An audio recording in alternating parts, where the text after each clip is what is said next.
कथा का शीर्षक है माँ की दास्तां और पुत्र की प्रतिज्ञा। दृष्टि के आरंभिक युग में जब सृष्टि का विस्तार हो रहा था, तब नागों की उत्पत्ति और गरुड़ का जन्म कैसे हुआ, हम आगे कथा में यह जानेंगे।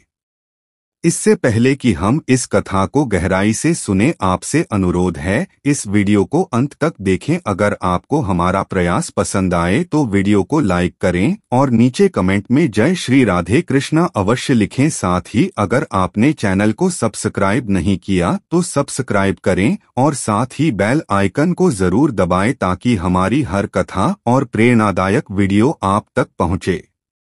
कथा शीर्षक माँ की दास्तां और पुत्र की प्रतिज्ञा। कद्रू, विंता, नाग और गरुड़ की मूलगाथा।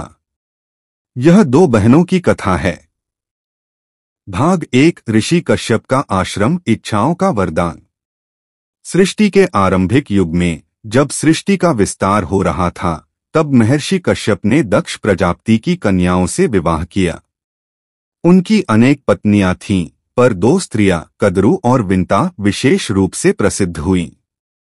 एक दिन कश्यप ऋषि ने प्रसन्न होकर अपनी पत्नियों से कहा, तुम दोनों जो चाहो वरदान मांग सकती हो। कद्रू ने निवेदन किया, हे स्वामी, मुझे 1000 तेजस्वी और शक्तिशाली नाग पुत्र चाहिए। विंता ने विनम्र स्वर में कहा, मैं 2 ऐसे पुत्र चाहती हूँ जो शक्ति, बुद्धि और तेज में अद्वितीय हों। ऋषि कश्यप ने प्रसन्न होकर दोनों को आशीर्वाद दिया। भाग 2। अधीरता का फल, माँ का दासत्व। समय बीता। कद्रू ने 1000 अंडों को जन्म दिया। थोड़े समय में वे सब अंडे फूट गए और भयानक और तेजस्वी नागों ने जन्म लिया। शेषनाग जो महातेजस्वी और तपस्वी बने, जो भगवान विष्णु के आसन बने। बासुकी जो समुद्र मंथन में रस्सी बने। तक्षक राजा परीक्षित को डसने वाला। धृतराष्ट्र अंध नाग महाशक्तिशाली। इसी प्रकार के शक्तिशाली और विशाल नागों का जन्म हुआ। पर विंता के दोनों अंडे अब भी वैसे ही थे, शांत, स्थिर। दिन बीते, महीने बीते। नागों की मां नहीं चाहती थी कि विंता के बच्चे जन्म ले। वह जानती थी कि विंता को शक्तिशाली और तेजस्वी पुत्रों का वरदान प्राप्त है। वह विंता को डराती थी कि तेरे अंडों में दोष है, इसलिए तेरे पुत्रों का जन्म नहीं हो रहा है। इससे विंता घबरा गई। विंता की ममता व्याकुल हो उठी। वह सोचने लगी, क्या मेरे अंडों में कुछ दोष है? क्या मेरे पुत्र जन्म नहीं लेंगे? अंततः वह धैर्य खो बैठी और एक अंडे को तोड़ डाला। अंडे से एक तेजस्वी बालक निकला, लेकिन अधूरा, अधपका। उसका शरीर अधूरा था, पंख अधूरे। उसका तेज सूर्य के समान तेज था, जो सारे वातावरण को रोशन करे था। वह क्रोधित हो गया और मां से बोला, मां, तुम्हारी अधीरता ने मेरे जीवन को अधूरा बना दिया। मैं सूर्य का सारथी बनूंगा, लेकिन तुम दास्तां भोगोगी। जब तक मेरा छोटा भाई, जो अभी अंडे में है, जन्म लेकर तुम्हें मुक्त न करे। विंता की आंखें भर आईं और उसने अपनी गलती स्वीकार की। उसने प्रतिज्ञा की, अब वह प्रतीक्षा करेगी दूसरे अंडे से पुत्र के जन्म लेने का, चाहे कितना भी लंबा समय क्यों न हो। भाग 3। घोड़े की पूंछ और छल की चाल। एक दिन कद्रू और विंता आकाश मार्ग से सैर कर रही थीं। उन्हें समुद्र मंथन से उत्पन्न हुआ दिव्य घोड़ा उच्चैःश्रवा दिखाई दिया। उसका शरीर दूध से भी सफेद था। कद्रू ने कहा, देखो, इसकी पूंछ काली है।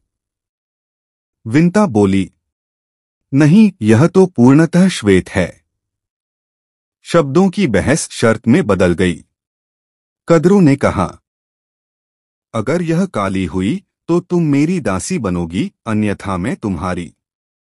विंता ने स्वीकार कर लिया।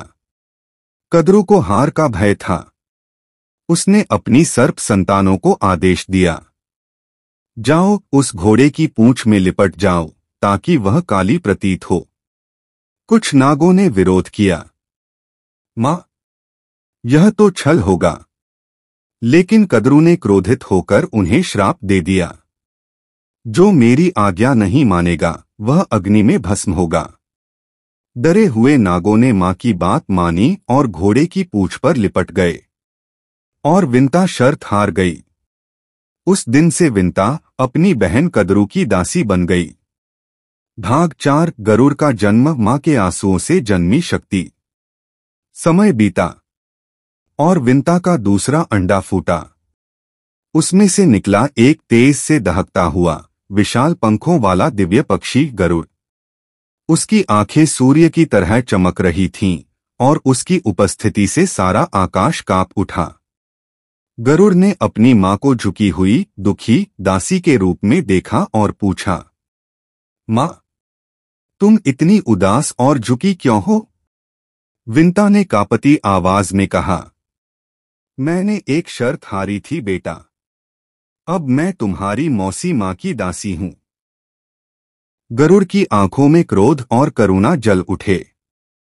मां, मैं तुम्हें इस अपमान से मुक्त करूंगा, यह मेरा संकल्प है। भाग 5 अमृत की खोज, पुत्र की प्रतिज्ञा। गरुड़ गया कद्रू और नागों के पास और बोला, क्या करूं ताकि मेरी मां को दासत्व से मुक्ति मिले?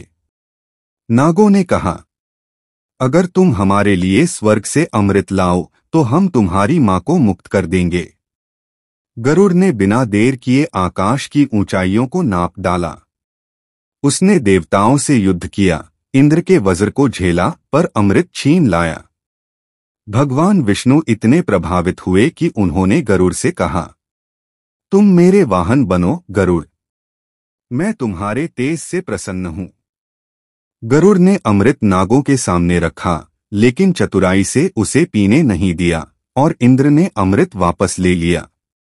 मां विंता उस दिन स्वतंत्र हो गई। भाग 6 अमर शत्रुता की शुरुआत। नाग गरुड़ से क्रोधित हो उठे। गरुड़ नागों से घृणा करता था क्योंकि उन्होंने मां को दास्ता दी।